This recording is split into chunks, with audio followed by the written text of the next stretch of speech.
I want to start with an idea, actually, it's funny, by a non-Jew, and his name is Stephen Covey. Anyone heard of Stephen Covey? Oh, yeah. 7 Habits of Highly Effective People. This is, we're among friends, like I said, this is like top 5 all-time Orthodox Jewish bathroom reading, okay, material. That is a very high compliment.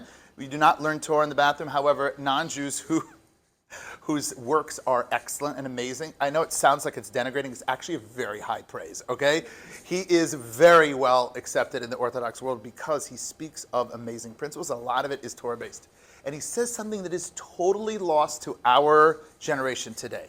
One of the 7 habits of highly effective people is seek first to understand and then, right, be heard, right. So in other words, understand first and then express your opinion second. So I am not asking anyone at all here tonight. I think a lot of what we'll say will resonate. Some of what I'm going to say tonight might really get under people's skin. That's great. I have no problem, okay? But the goal and the mindset of tonight is to put a microphone up to classic Torah thought and Judaism and Torah thinking and say, what do you say about antisemitism? This is not what Rabbi Garfinkel thinks about antisemitism tonight. This is culling from the classic sources of, well, God created the world and runs the show, like, why does there need to be this thing called antisemitism? From that perspective. And so from that perspective, the goal is then to glean wisdom and strength to be able to implement it, okay? The goal is to do part of the presentation, and then really the second part is to facilitate you guys to discuss what's going on among yourselves first. We want to break you up into little groups, and then we're going to come together and have a discussion, okay? It's fine. Okay, we're good. All right, so without any further ado, dun, da, da, da. Am I going the right way? No, wrong way. Oh, that's, no. Okay, here we go. Coming together to face anti-Semitism. Yeah, by the way, notice the blue and white? Nice, thank you, Sarah, for the beautiful, right? You got this? Okay, here we go. All right, goal of part 1, which we're going to do. Understanding the classic approaches of the root causes of anti-Semitism. Understanding that anti-Semitism indicates the unique nature of the Jewish people. A lot of people want to say, oh, anti-Semitism is just a general dislike and all cultures have it. However, anyone does a little itty-bitty research into history knows that, well, we're going to see it later, is it's called the longest hatred. The longest hatred is the hatred of the Jew. Okay? Anti-Semitism is part of the fabric of history that we, the Jewish people, have faced and overcome time and time again. And I'll add a little clause there, and we will keep overcoming it. We're hopefully to leave here tonight with a hopeful message. No one should leave here tonight scared. Everyone should leave here aware and prepared, but positive. Because we have made it, and we're going to make it. And I said this previously, like, does anyone really think that after we survived the Egyptians, the Babylonians, the Persians, the Greeks, the Romans, the Visigoths, the Catholic Church, Crusades, Inquisitions, Enlightenment, anti-Semitism, Chmielnicki, I went backwards a little bit in time, okay, whatever, and then the KGB and, everything else, and Hitler? Do you really think they're going to, anyone really think they're going to win?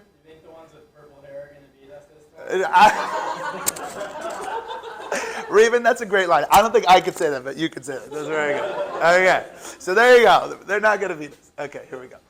All right, so here we go. Goal 2, share our experiences of the recent spike in anti-Semitism, supporting one another at this trying time, and brainstorm positive approaches on how we can and should respond. Okay, without any further ado, here we go.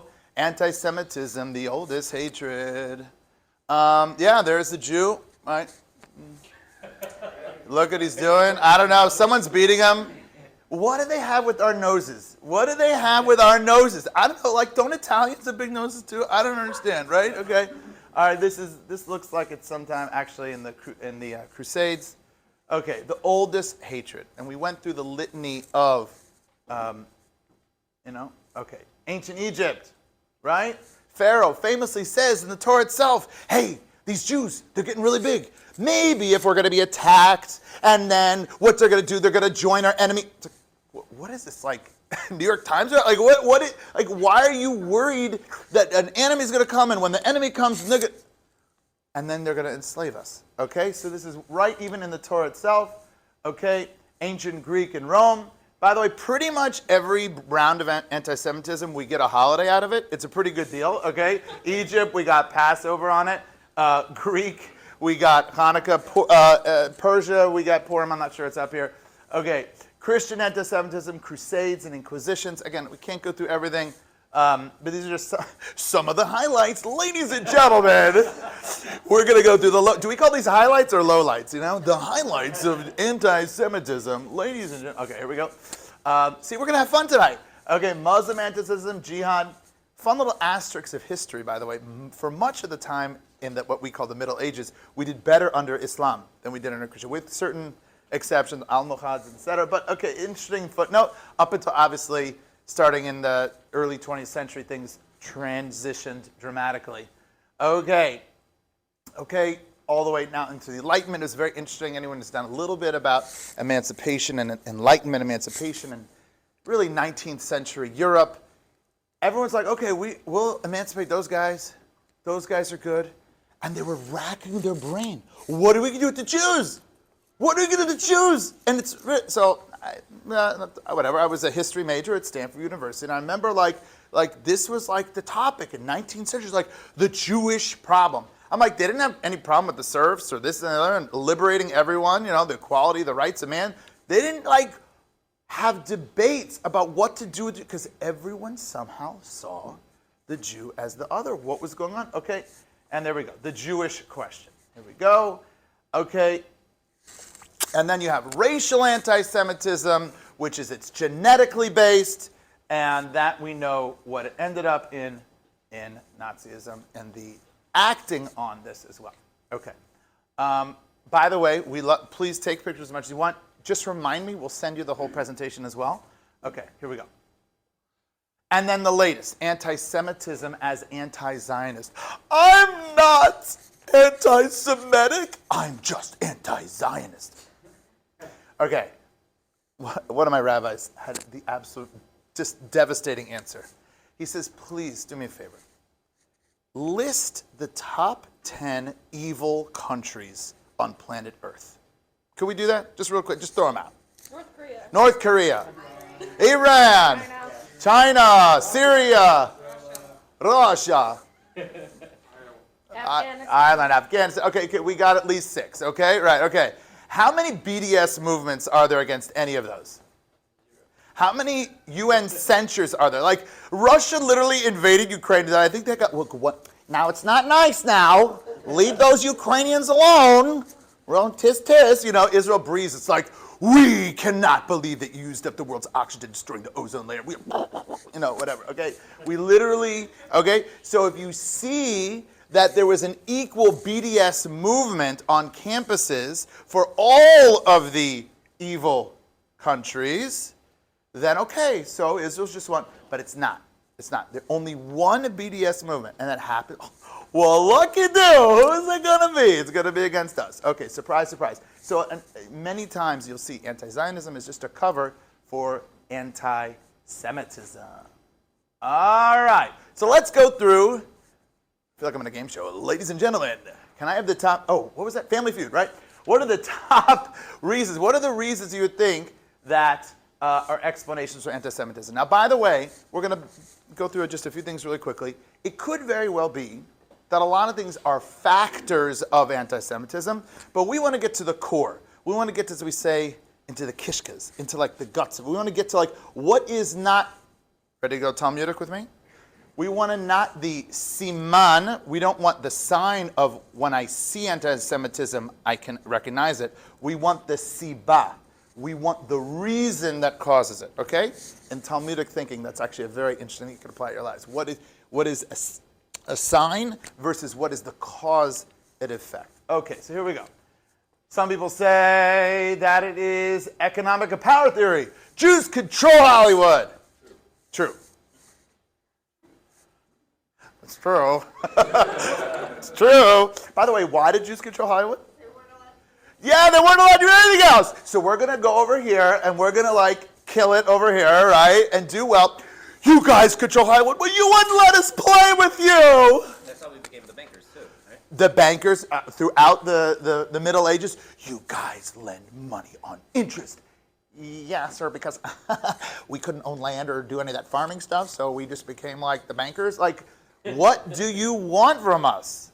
You don't let us play in the club, so we have to go be creative and feed our families and use our God-given brains to study Talmud and lend money, because that's the only thing we could do. Okay? So what's the obvious ding to that? Why does that not explain all of anti-Semitism? They were poor Jews. Because there were poor Jews, and most of Jewish Jews throughout most of history were honestly pretty poor. Yeah. Okay? And there always were. And Fennel was like, oh yeah, I control the fennel wood, you know? Yeah, exactly. I mean, I got 1 cow, you got 2. I mean, you know what I'm saying? Okay, so, yeah, there we go. Okay, next one we got here. Oh, the scapegoat theory. Do you see what a great job Reverend Marcus did over here? Like each one of these, like, great. Yes, yes. The scapegoat theory. You know, it's nothing about, Rabbi, could you leave the door? Thank you. It's nothing about the Jews inherently. It's just that they are the scapegoats, and other people have also been scapegoats in history. So what's the problem with that one? Who ends up being the scapegoat?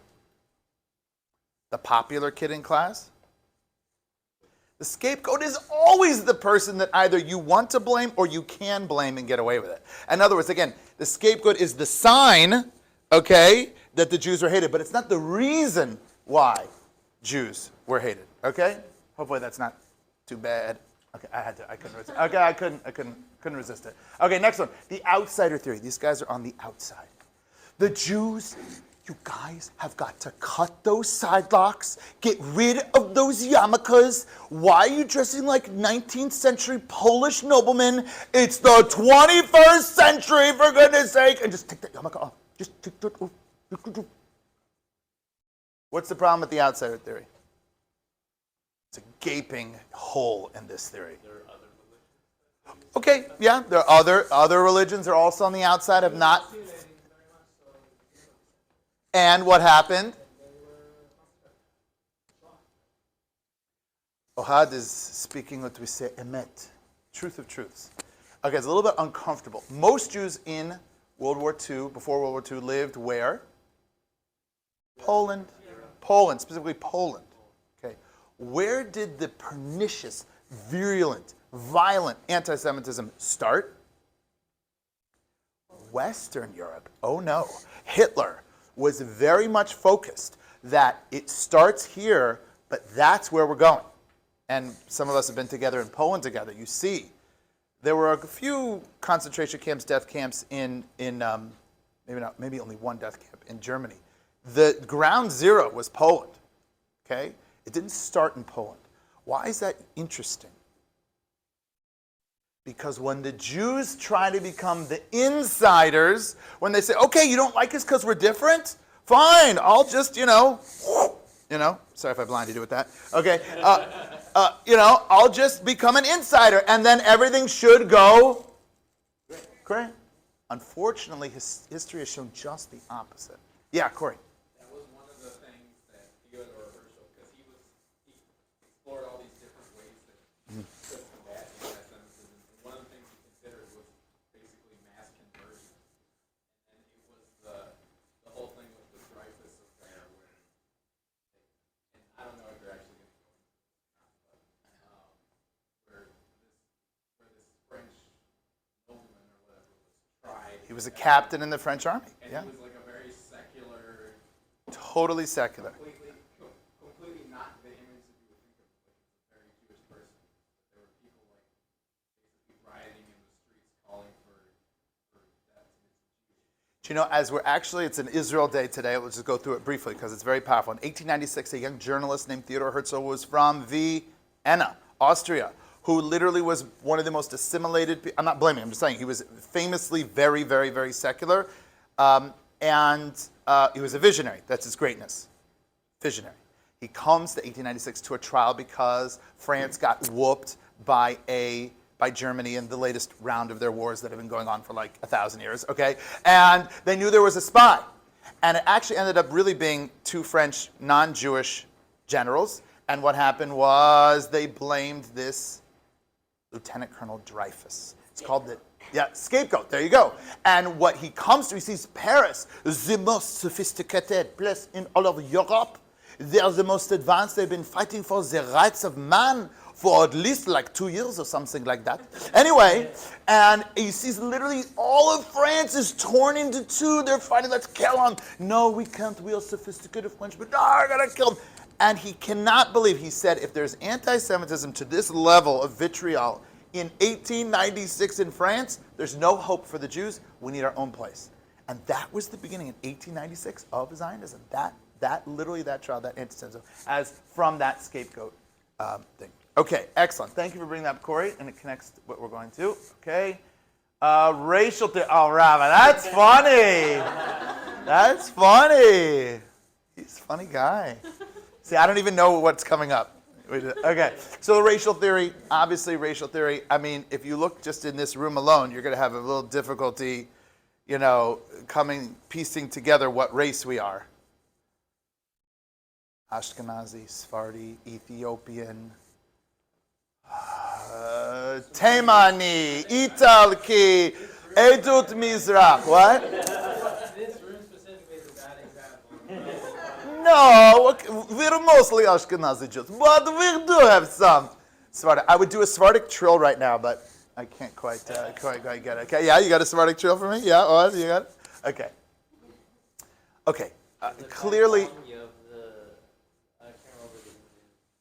Yeah, right, the Bnei Avraham, etc. Okay, it's very hard to say they're one race. You just walk down the street in Israel, in any city for 5 minutes, and you'll realize it ain't working.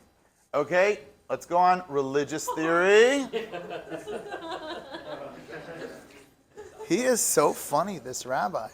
Okay. Fine. So again, what's going on? You killed JC. Okay.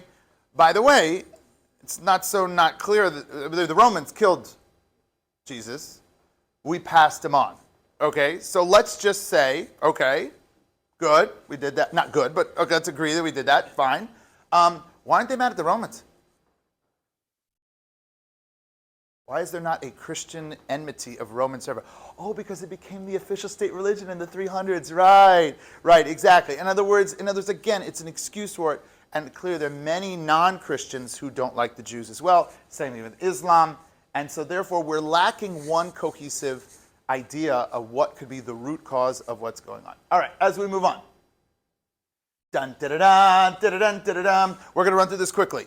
This is the basis of all of Judaism, and is from a book called Derech Hashem by Rav Moshe Chaim Luzzatto. When you visit Israel, you can go to Tiberias and overlook the beautiful lake, and his grave is right there, next to Rabbi Akiva.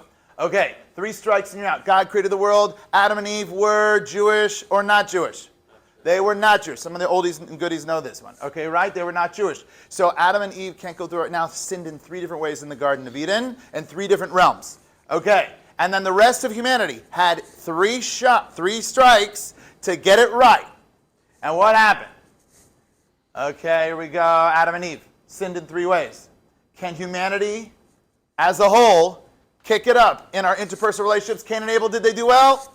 That did not end well at all. Okay. And then the next one, the generation of the flood. Yeah, total breakdown of self-control, stealing, rape, murder. It was just not that's a breakdown of a relationship with ourselves. They did not pass the test. And finally, they had a really good idea. Let's use our technology to create a reality to expunge God from our existence. Sounds like today. It sounds like Tower of Babel. That basically I'm going to use my technology and I'm going to be totally independent and wipe God out of my existence. That was strike 3. God now has done. Da-da-dum. Now what? I've already ruined. I've already destroyed the world in the flood. What am I going to do? I'm dedicated to this thing called humanity, but they keep blowing it. What am I going to do? And the answer is someone who could eventually be called the Jews, but basically what I'm going to do, I'm going to nominate only a worthy candidate who will be my representatives in the world to uphold and be the model and example of the moral behavior that I would like for the rest of humanity. I will hold them to a higher standard, as will the world. And therefore, through them and their model, the rest of the world will be elevated as well. And that's, here we go, Abraham and Sarah, the PR agents of the CEO of the universe. That is who the Jewish people are. Yes, Jacob? I agree with that. I understand it. How does the Jewish people, be doing mitzvahs and being very devout, how does that make the rest of the world also devout if they don't follow any of the same rules? Well, I will tell you something. Even though there's been a lot of anti-Semitism, and people might not think we've made an impact, most of the planet Earth believes in one God. Why? Most of planet Earth is waiting for a Messiah to come, either the first or second time. Why? Most people on planet Earth believe that murder is wrong and stealing is wrong. I guarantee you the Babylonians, Persians, Romans did not teach them that murder is wrong, because that was the way that they conquered, and that's the way they rolled. Their entertainment. By the way, you know why in Soldier Field? I'm sorry, I know. Somewhere in, where is it going to be? Long Grove? Where is it going to be? Okay, whatever, Downers Grove. Whatever is it, wherever the stadium's going to be. Do you know why they're playing with a leather ball with white stitches on it today and not literally throwing slaves to lions? Do you know why? Because we won the argument of history that thou shalt not murder is the right thing. Because their Soldier Field was literally throwing people to lions. Okay? So even though they don't like us for it, we're going to see this, but we actually ended up doing a pretty good job. Am I allowed to follow up? No. Not because I don't love you, but write it down and remember, because we got to go. Okay, here we go. Da-da-da-da. So therefore, this being concretized on Mount Sinai. Please write it down. Don't forget your question. You know I love you. Okay, here we go. Okay, Mount Sinai. This is when it being concretized. God said, all right, Jews, this is what I want from you. We are going to be married. By the way, yeah, this is the holiday of Shavuot. Exactly. This is, reliving this thing, right? And it was really the marriage of God and the Jewish people. It's so romantic, right? So what was the wedding ring? Where did he get it? He made these 2 tablets, and that's the ring. That's the ring. By the way, a traditional Jewish wedding, do you know the parents walk down? I've done this twice so far. Only 6 more to go. Okay, anyway. Okay, you walk down, and you're actually holding little candles. Why are you holding candles? What's the tradition? Because that's the lightning at Mount Sinai. Because why is there a chuppah? Because that reminds us of the mountain. Okay, so all of our wedding customs come from the original marriage of God and Jewish people. Da, da, da, da, da. Okay, that's the wrong song. Okay, but here we go. So Mount Sinai. Here we go. And this romantic moment, we have a beautiful statement from the Talmud. And I'll read it. Why is the mountain upon which the Torah was given called Sinai? Because eventually there needed to be names of hospitals in America. Oh, no, just kidding. No. Because hatred, how do you say hatred in Hebrew? Sinah Hamas. That's more violence, but sinah. Now, I know you're going to say it's a samach and a sin, but they're interchangeable, and it's a drush, which means it's not supposed to be taken literally, but good point. Okay? Because the sinah for the Jews descended there upon the nations of the world. As much as it was the marriage of God and the Jewish people, it was also the source of what was going to be future discontent with the Jewish people, because we're going to end up being the hall monitors of history. We are going to be the ones that are going to be the standard bearers. Listen, Gunther, that whole rape and pillage thing, you really can't do that. It's not nice. And, pick your name, you can't rob and embezzle from the bank. It's just not. You're made in God's image, and we're not on the street corner with the megaphones, but just Jews going about what we're doing is the model of proper behavior. By the way, that's why when we don't do it right, it's really bad. Like Bernie Madoff, really bad stuff. Harvey Weinstein, very bad. We don't like Jews doing things bad in public because we're supposed to be the ones who are setting that thing. And people say, Israel's held to a higher standard. I'm like, yeah, good. I have no problem. I mean, the level they hit. There's nothing Israel could do right. But the fact that we're held to a higher standard, great. I love it. Of course we are. Most moral army in the world. No question about it. Okay? And here we go. So now, sometimes our enemies know us best. I hate quoting Hitler, but he nailed it here. He absolutely nailed it. He actually knew. Is that terrible to say? Hi, Yana, wait. He actually knew us better than most. Can I say this? I'm being recorded for this. Hitler knew our essence better than many people, Jews, do today. Listen to what he said. The Jews have inflicted two wounds on mankind, circumcision on its body and conscience on its soul. They are Jewish inventions. I am freeing humanity from the shackles of the soul, from the degrading suffering caused by the false vision called conscience and ethics. He wanted to be a barbarian and do whatever he wanted whenever he wanted to do it. And he had this little voice in the back of his head, and his conscience and his soul said, "No, I'm sorry, sir, you can't do that. It's not nice. And God told me it's not nice, and we kind of represent God in this one. You really shouldn't do that." Quiet, Jew! And instead of looking in the mirror and saying, I should be higher and better, I'm going to crush you so that I can do whatever I want whenever I want to do it. The struggle for world domination will be fought entirely between us, between the Germans and the Jews. All else is a facade and illusion. He got it. There's either a God who wants something from us and demands us to elevate our behavior, or there's not. And if there's not, do whatever you want. You can write a social contract, but as soon as it does not convenient, as soon as the lights go out in the city, do whatever you want. If there's not a CEO of the universe, a loving God in heaven who's looking down on us, then when the lights go down off in the city, go break windows. Who cares? This was the battle. This is who we are. Okay, we got to go. So now, dun, dun, dun, dun. So that is, let's go back. That ends class in of itself. But that is the classic version of one of the, we're going to give three main reasons. That's the first, end of the first one. First one is we're the PR agents of the CEO of the universe. If you don't like God's message, you take out the messenger. Okay? We're moving on to the second one. Why is there anti-Semitism? Anti-Semitism is what the second reason is divine CPR. Meaning, unfortunately, you only need to do CPR when someone is not doing so great. And when they might be drifting off. And maybe after 2,000 years of being out of our land, we're kind of like floating a little bit. And maybe we need CPR to wake us up a little bit.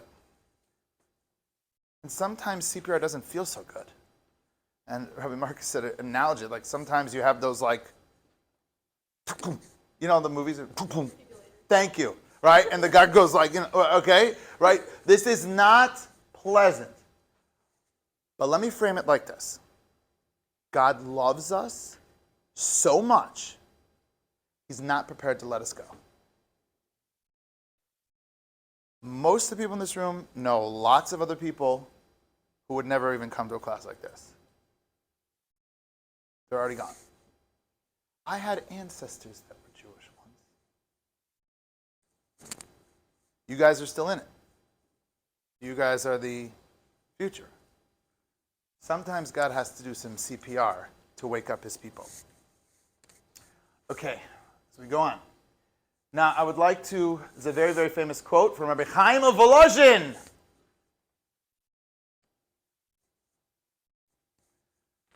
If the Jews won't make Kiddush, the non-Jews will make Havdalah. So it needs a little explanation. So on Shabbat, what do? Friday night and on Shabbos day, we say Kiddush, right? We're positively sanctifying the day, saying Shabbos is awesome! Different from all the days of the week. Okay? What's Havdalah?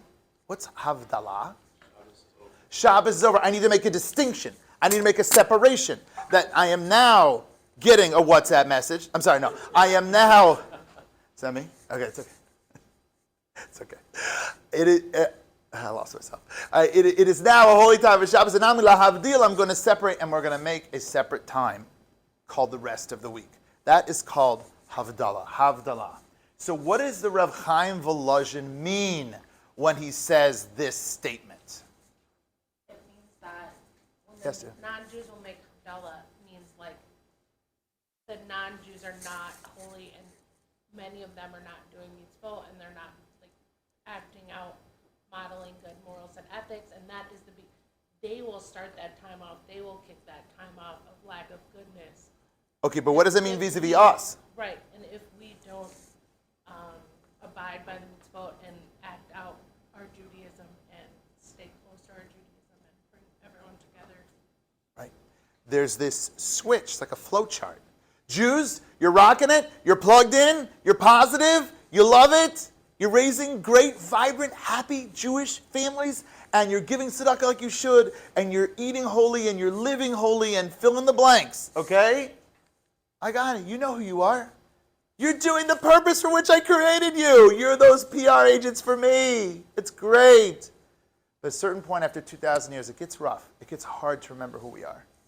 And therefore, sometimes God then, when we start forgetting our uniqueness, boom, the lever comes. And we have an outside influence that makes Havdalah, that separates between them and us. Okay? And this might explain also, by the way, that Germany thing we said, the Holocaust, right? Sometimes when we assimilate the most, that's where the most vitriolic, vehement response is, Dafka in particular, over there. Assimilation without Jewish affiliation is a nightmare. I mean, yeah. I mean, look. Someone just told me, how many Jews were there at the beginning of the 20th century? So 1900. How many Jews were there in America? I'm sorry? 16 million. No, in America. No, there was never 16 million Jews. It was about 5 million in 1900 in America. There were, in the world before World War II, 18 million Jews and 12 million afterwards. Okay. All right, it's all good. You're popular. Okay. How many Jews are there in America today? If everyone who says they're Jewish raises their hand? 6.5. 4.5. 4.5. We have literally negative population. We should have 50 million Jews in America. Where'd they all go? Israel. Halavai. Halavai. Halavai. Halavai. Israel itself just got to what? 7 million Jews? 9 million people? Something like that? 10 million people? Something like that? At least that. Okay, okay, fine. But where'd we go? We stopped being Jewish. Stop being Jewish. And Hashem says, I love you enough. You're so precious to me that if I don't care about you anymore, I'll just let you go. Fine. You fade away. I don't care. But I love you. And I care about you. And you're important. And therefore, sometimes I did a little CPR. Okay, here we go. Dun, da, da, da. The third level, and we're finishing soon, is the third reason we've had PR agents at the universe. We've said divine CPR. And the third one is, what should we call it? Non-victimhood. Taking responsibility for ourselves. Okay, here we go. Dun, da, da, da. So, let's do a little exercise over here. This is a beautiful binding of a secular history book, ones that I would often learn at Stanford University, which I don't even know if I can mention I go there anymore. I went there anymore. It's like not even positive. It's like all that hard work and the money my parents paid. Like, should I still even mention it? I used to have such good street creds, you know? Now it's like, okay, whatever. Okay. It was legit back in the 90s. Okay, fine. They're now pumping out rabbis. Yeah, I know. Okay. Don't worry, they weren't pumping out rabbis then. I was the anomaly. Okay, and these Jewish books. Okay, so here we go. Let's do participation. Who destroyed the first temple? Solomon's temple. Which nation destroyed, who destroyed the first temple? Nebuchadnezzar from? Babylon. Ding, ding, ding, ding. That is correct. We're going to do another question on this side of the game show over here. Is who destroyed the second temple? The Romans specifically. What was the name? Huh? He still has an arch. Titus. In Rome. Very good. Titus. 2 for 2 today. Okay. Titus arch. By the way, one of my favorite chutzpah Israeli moves is some Israeli wrote on the spray painted Am Yisrael Chai on the arch of Titus. It's great. I love it. I love it. I love it. I just saw a video a few months ago of Yeshiva was going there. They were like hundreds of boys. They were there like Am Yisrael Chai. I'm sorry, Tito. Sorry, buddy. We're still around. Okay. Now let's check out the Talmud. Okay. So we have the facts are you have the rabbi asking the doctor, "You please put on tefillin," and consistently he says no. And the two of them are good friends. Good friends. But he says no. He says after October 7th, the doctor comes and he says, I want to put on tefillin.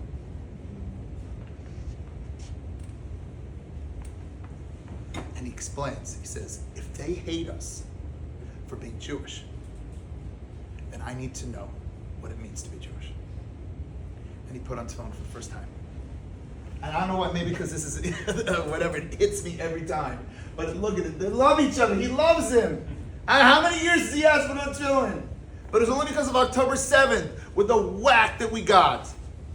He says, they're gonna hate us for being Jewish, I'm doubling down on being Jewish. I gotta find out what it means to be Jewish.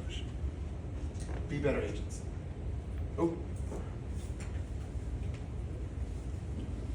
Okay, next. Make Kiddush. Be proud to be Jewish. Be proud to be Jewish, right? If we don't make Kiddush, the non-Jews will make Havdalah. We gotta be proud. We gotta be proud that it's okay to be different. We have something special. We really are. We're amazing. Okay? And final one, again, if we say that part of anti-Semitism could be brought onto us as a divine quote-unquote punishment or accountability, then we need to take responsibility for our own actions. Okay? All right? Now, all I did was go through the main Torah things. That does not mean that you guys don't have ideas, and that's going to be the next part. But I wanted you to hear a microphone from Judaism itself. That anti-Semitism, it's a permanent fabric of world history. If anyone ever tells you, well, we just need to explain it to them a little better, and then they'll get it, and they'll stop hating us, you say, dude, it hasn't worked. Another Holocaust museum, which I have no problem with them, is not going to do the trick. Another session on humanity and explaining human values, we've done millions of them. Okay. Final one, I'm not sure I want to talk about. Okay, we'll talk about this later maybe. Okay, here we go. Hold on. Okay. I want to leave you on a hopeful note. The hopeful note is like this. This is one of my favorite commercials of all time. Is this guy still on TV? The Energizer Bunny? No way! Oh, he's so good! Not since the 90s, right? No, he made it past the 90s. He made it past the 90s. Don't worry. The Energizer Bunny. So it was like this never-ending TV commercials. You guys will Google it. You'll find it. Do you know what like cassette tapes are? Okay, but anyway, okay, you might have in a museum. I had the first Mac. It was like a whole, Mac truck. Okay, anyway, but the Energizer Bunny, it keeps going and going and going. And each commercial is in a different place. It keeps going and going, and it had it like its drum, and it kept going. We are the Energizer Bunnies of history. We got this. We are going on. They're gonna hate us. That's okay. We got this. We got to do what we got to do. That's the hopeful message. No one should leave here at all depressed. We should be inspired. For goodness sake, 3,336 years of uninterrupted history. And the biggest and strongest have tried to rip it away from us, and they've failed. And we're still here in River North, in Chicago, 2024, May 13th, okay? I'm the best and brightest of the next generation right here. Okay? Hopeful message. Thank you very much. I really appreciate you being here. Okay, thank you very much. What we are going to do is as follows. I don't necessarily think I want to have like a big, massive thing for us. I want to have everyone an opportunity. We're going to break into, just parts of the tables, maybe 5 or 6 of you at once, maybe not like 2, but 4 or 5 different groups, okay? And I want everyone to have a discussion, let's say 10-ish minutes, okay? And then I want to get together. We'll see how it goes. I want people to the following suggested topics. Okay. What's happening? Someone just told me that they changed their whole academic future because they were in a certain anti-Semitic university that rhymes with Columbia. Okay, and literally somehow in English literature, everything was about Gaza and the Palestinians. I don't know why Thoreau is talking about that. Okay, so you can look at, I'm going to leave these up, but we want to have you guys, I hate this word safe space, but we really do. Okay, you guys talk about what's going, maybe break up by table, okay? Go through some of the questions. A lot of people, when I put this on the WhatsApp chat, I said, do you guys want to talk about it? Because I didn't want to bring it up if you guys were already burnt out from talking about it. So, ball is in your guys' court, so let's break up have this discussion, and then what I want to do is get together as a community and then hear what's on your minds. I want to hear, and each group could share. Okay? On your marks, get set, go.